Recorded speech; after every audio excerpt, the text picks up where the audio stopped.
Hello, everyone. Welcome to this episode of the Manxiety Podcast. We're your hosts, Ashad and Matt. Before we get started, if you're enjoying this show, please subscribe so you can get notified of new episodes. If you want to share this with your friends, you can find us on all podcasting platforms, including Apple Podcasts and Spotify. This week, we'll be kind of continuing off of what we started last week about the whole tele stuff. Telephone. Telemarketing. I'm going to have to Google tele because I don't know what other words start with tele. Tele-Anxiety. Telemarketers. You just took my word and you changed the end of it. That doesn't work. But this week we'll be talking about telehealth. We kind of mentioned it last week and we said we should probably do an episode. So here we are following through what we said. Matt, tell us what telehealth is all about. That was a lot of tells. Let me tell you a story, or tell you the definition. Last week we talked about tele-anxiety. Obviously, some of the anxiety you may feel being in a tele-remote world, right? You know, you're working remote, you're seeing your friends remote, all this type of stuff. And now we're going to be talking a bit about telehealth. So scheduling health appointments, whether that be for, your doctor, your dentist, for therapy, for anything of that nature. And also maybe some of the anxiety behind ending telehealth when the pandemic is kind of being wrapped up here and going back into in-person appointments if you've been doing mostly telehealth. So we'll be touching on both sides of the coin there and really digging into some of our experiences, what we felt and what we did to tackle some of the anxiety related around telehealth. I agree. My first experience with telehealth was...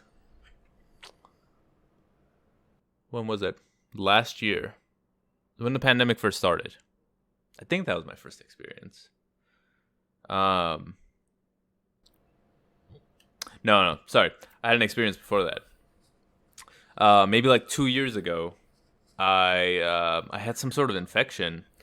And I had gone to like urgent care and they'd given me some antibiotics and stuff. And so I was taking them. But it wasn't really improving. So then I'm like, I don't really want to go back to urgent care. Just want to sort of call them.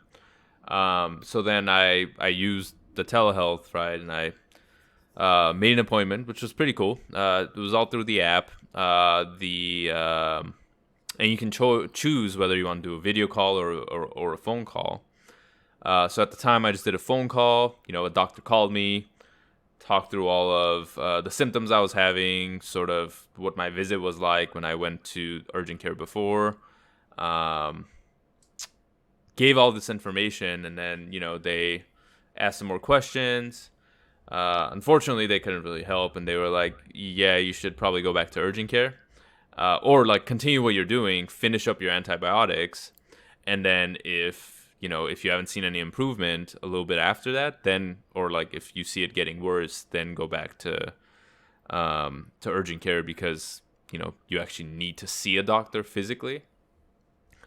But, overall for me, it was a pretty good experience.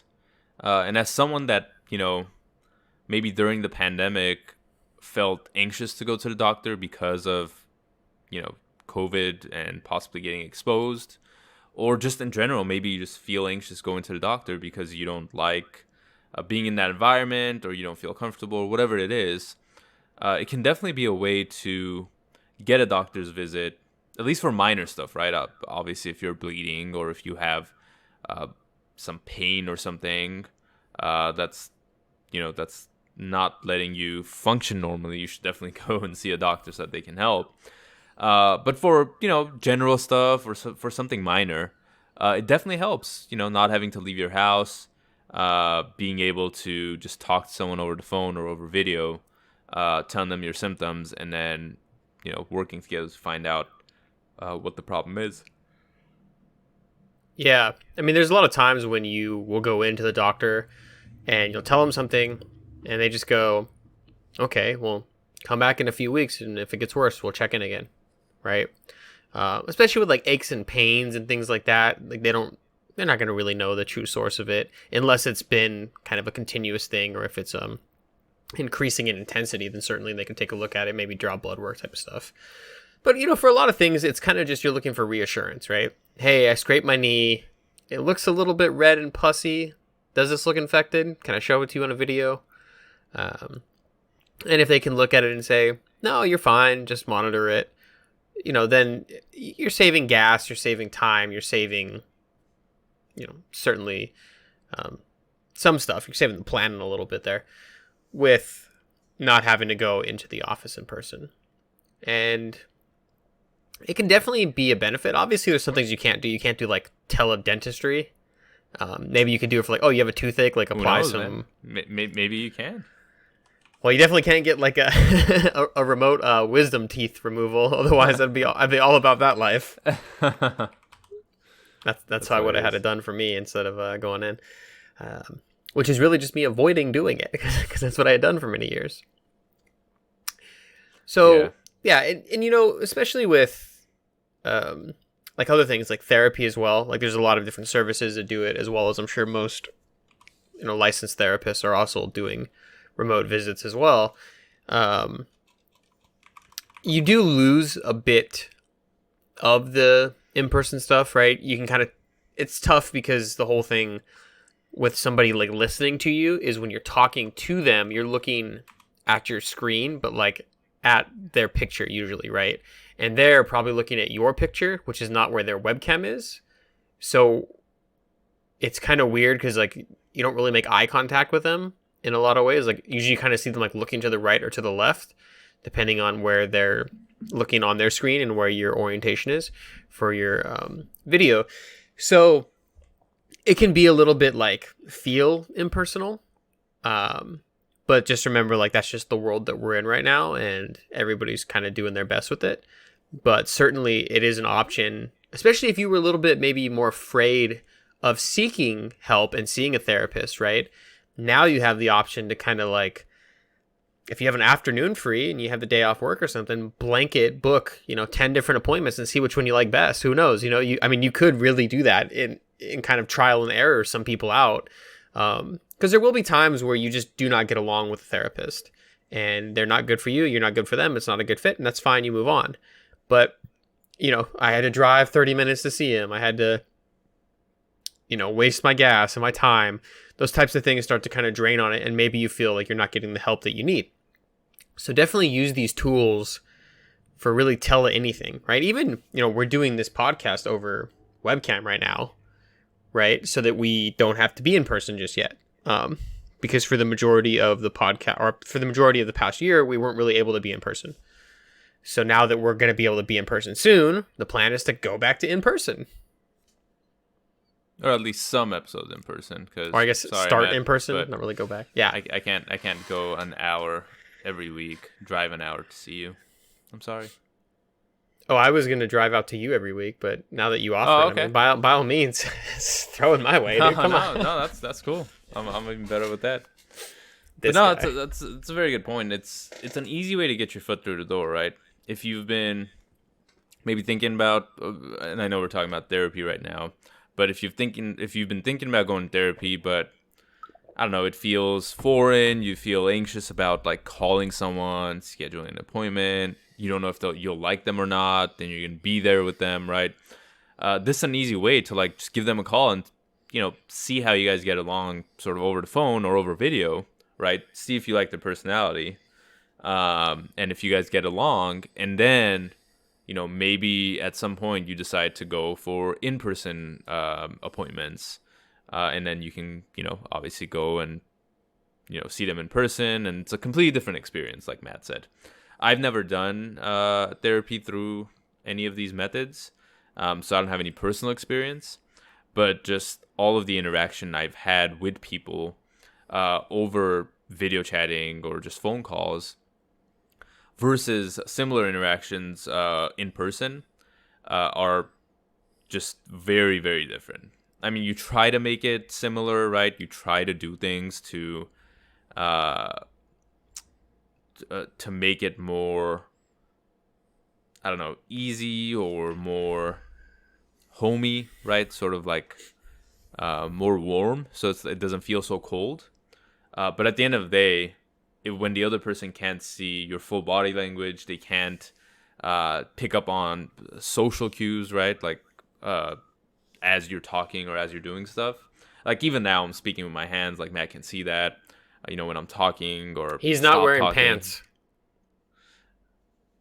I will neither confirm nor deny that. I'm just kidding. I am wearing pants. I was thinking about taking them off though, because it's freaking hot in this room.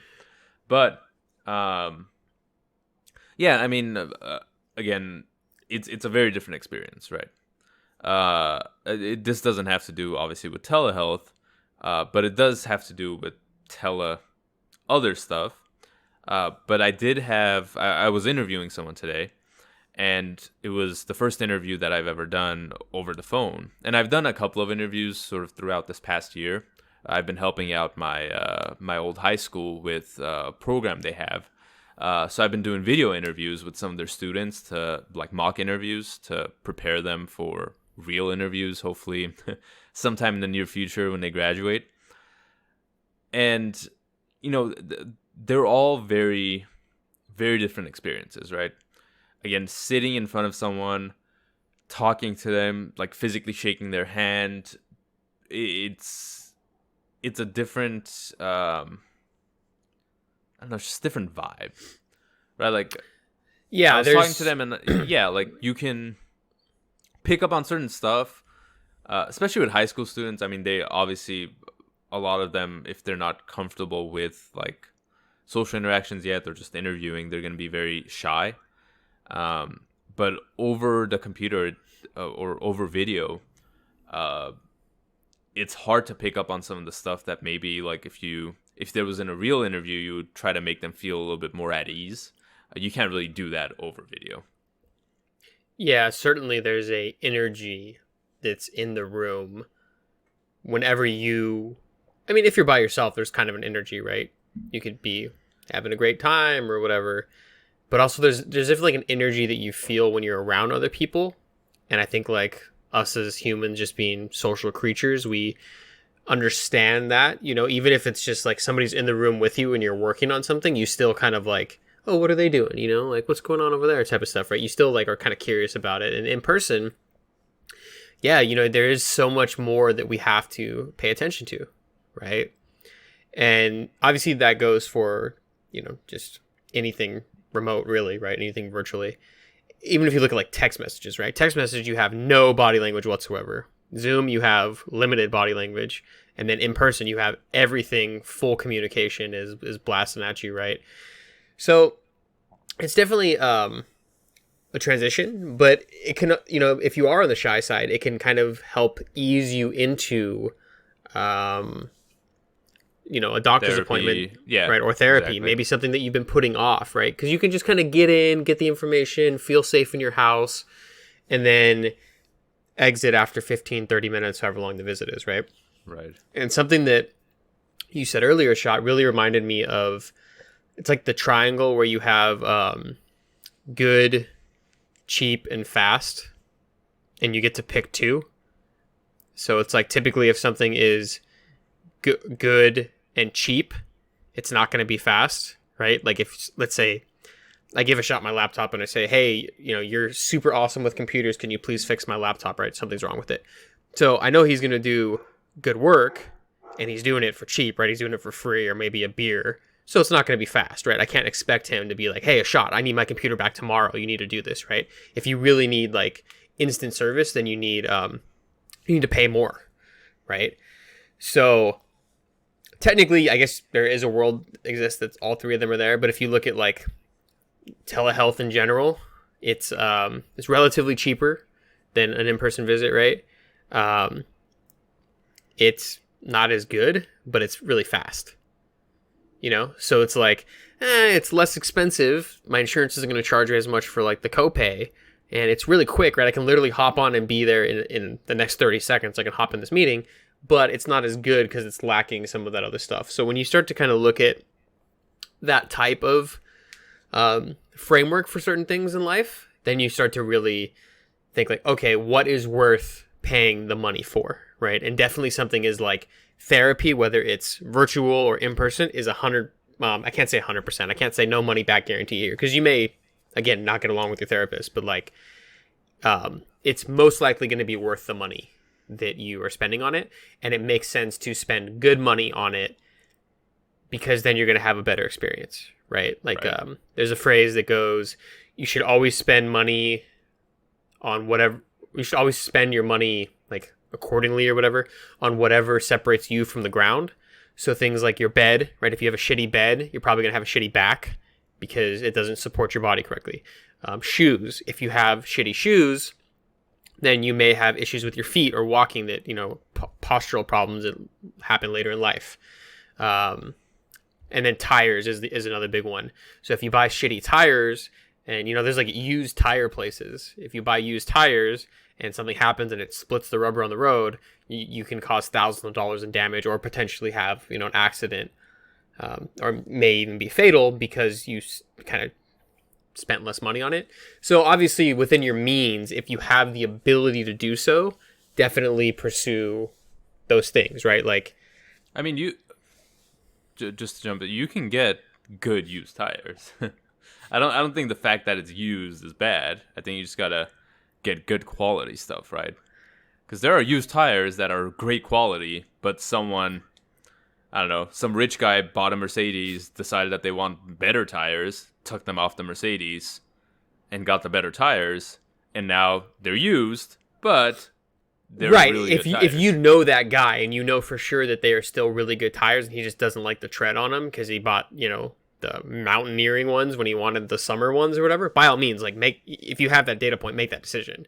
Yeah, Just in I'm general, saying, yeah. I've just seen things where it's like, $50 tires at Walmart that have been used, and I'm like, okay, like it's I mean, cheap. Again, it's cheap, and it's probably not going to be good, So, no, I agree.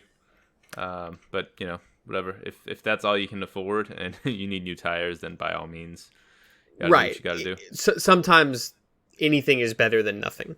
Yep. Right. Yep. And you don't want to that's... drive on your rim. I can tell you that for sure. But no, those are all good points. And I mean, I feel like we're kind of bashing on telehealth a little bit, but it's not all bad, right? It has a lot of really good positives. I think we're just saying that you're gonna have a more personal and better experience in person. But telehealth is also, I think it has its own place, right? Again, if you're feeling anxious about something, very easy to call in or use a video chat and do it. But also, maybe you have something minor, right? And you're like, I don't want to go through all the trouble of going to urgent care or going to my doctor or emergency room. What you can do, like what this new technology allows us to do, is to, lounge back on your sofa and call someone about your minor problem. You can call someone about every single minor problem you have. You can get a paper cut and you can telehealth someone, right? Like, because it's so convenient, you don't have to go anywhere. It doesn't take up much time. I think it really opens up, makes health more accessible to more people, so that people don't have to drive. Like, you can think about this in terms of people that live in less urban places, right? Maybe someone that lives on a farm, or someone that lives I don't know, away from a city, away from any kind of hospital or doctor's office, and them using this, right? Using this technology to be able to see, hey, is this worth the 4-hour drive back to town so that I get it looked at? Or is this something minor enough? And, telemedicine, telehealth can definitely do that for them. It can be life-changing for a lot of them. Yeah, certainly. I think that's a great callback to what we're talking about, right? Like, it can be very good, telehealth in general, for anything minor, for the most part. If you just want something to check in. Like, I have a lot of friends that I knew in college that became doctors. So my telehealth used to kind of be me texting them a picture of my foot or something, like, hey, does my foot look weird?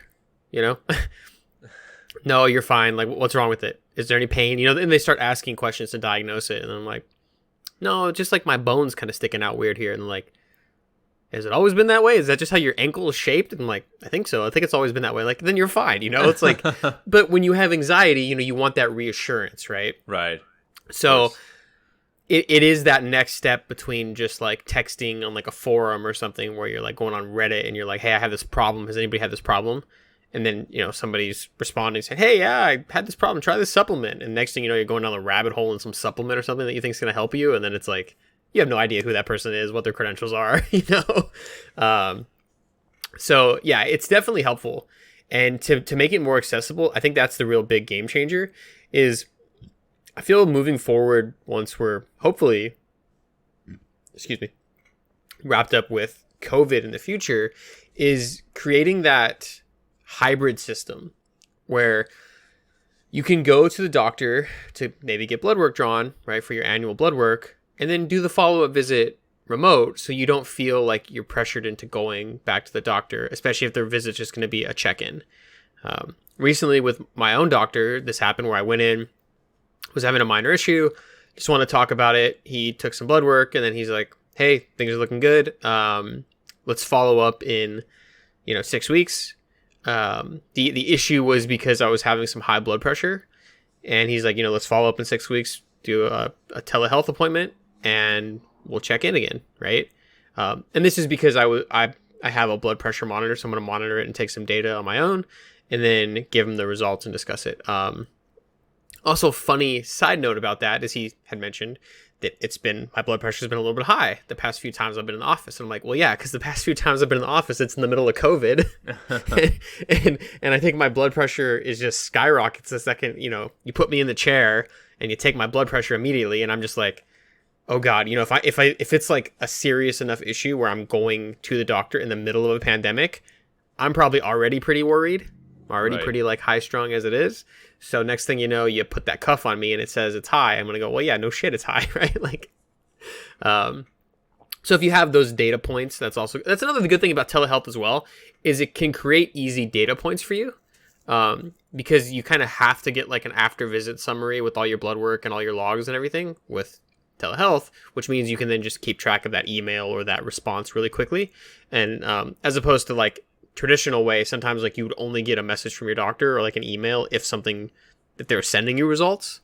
And like I had it previously where they would send me like a letter with the blood results, which is great and all, but now I gotta wait for it to go through the freaking mail to get the letter. Well, how do you get yours now? Now it's just all through an app that I have with my provider. Okay, because if you have an iPhone through Apple Health, like the Health app, you can connect certain providers, and all of your records will flow straight into the app, which is super awesome. Because anytime I visit, I get a notification saying, "Hey, you have something new logged." I didn't know this, but when I got my vaccine, obviously eventually got sent to my doctor's office. And then when they logged it in their system, it showed up on my Apple Health app too. So you should look into it. I think I might have checked do not send to my doctor for some reason.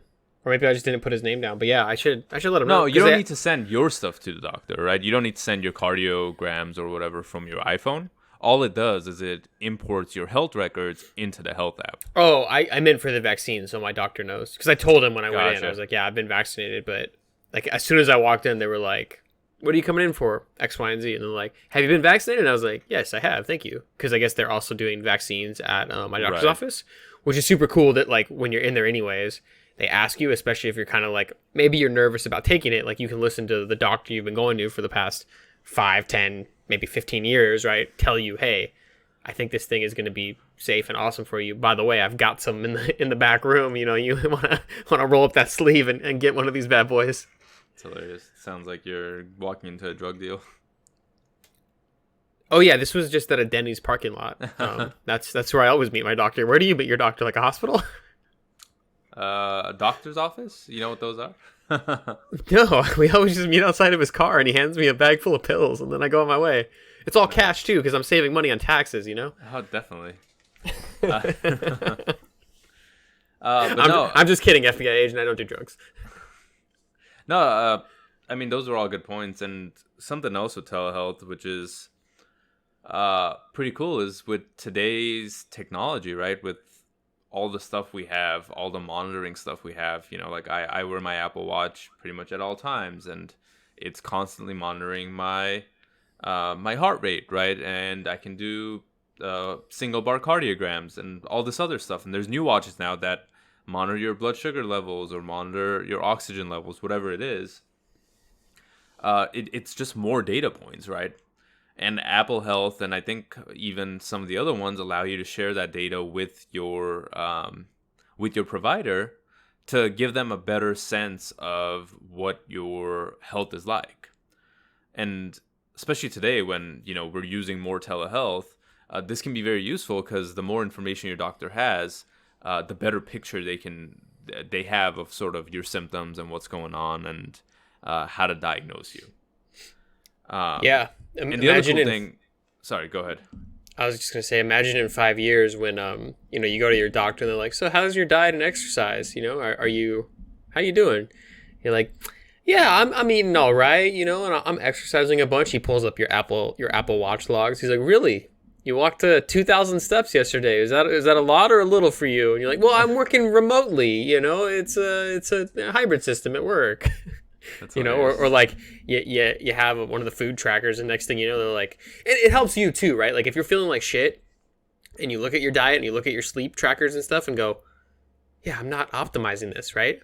And that's why we tell you to take your meds, right? It's like once you start down that path, you also got to track how you're doing with it, right?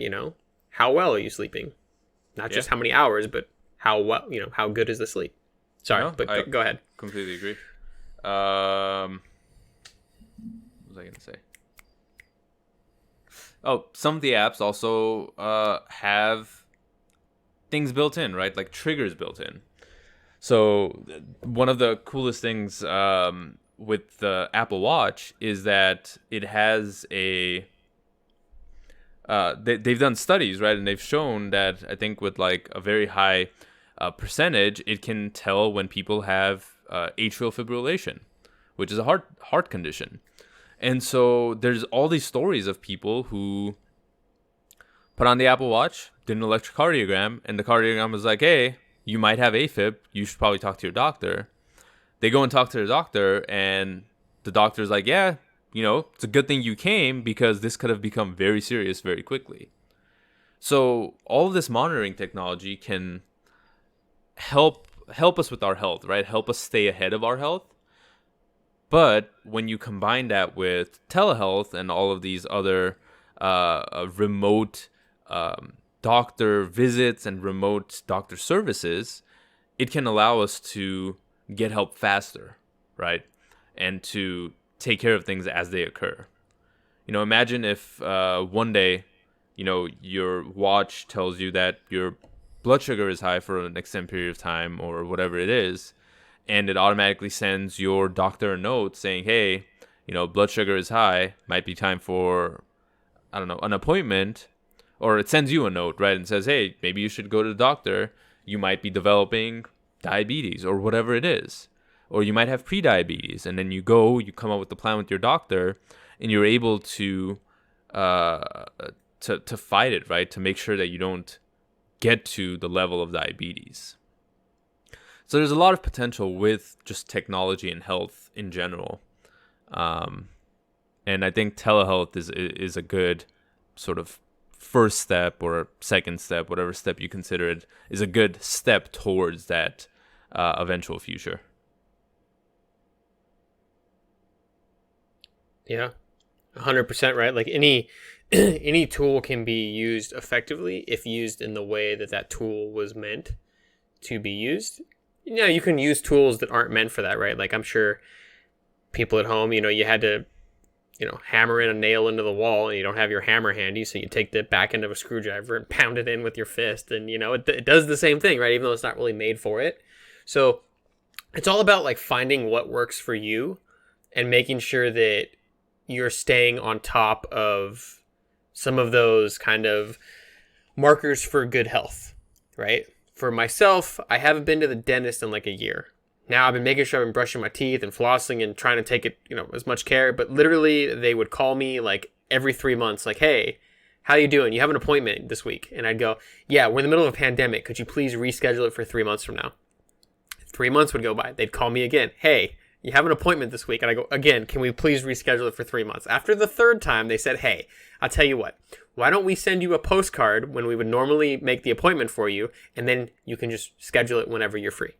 And I was like, that is a good idea, but a bad idea, because I will forget, because I don't check the mail that often. So then I won't ever go. But I do have that on my to-do list, like to schedule it now that I've been vaccinated. I'm like, cool, go in, get my teeth checked up, make sure everything's still going on, still good. And, I absolutely hate going to the dentist, but, sometimes you got to do it to not have a bigger problem down the road.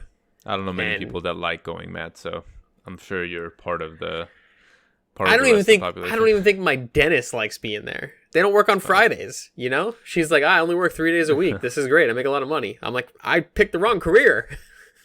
Yeah. No, my dentist was calling me too, and that's something that I haven't gone to either. And I also still have to get my wisdom teeth removed, which I haven't done either. So there you go. We can do a little mini part documentary on the podcast about this. Yeah, I don't know about that. We'll see. Anyway, I think that's all we had for Telehealth this week. Thank you all for listening. Stay safe, stay healthy. Telehealth if you need to stay healthy. But we will talk to you guys again on Thursday.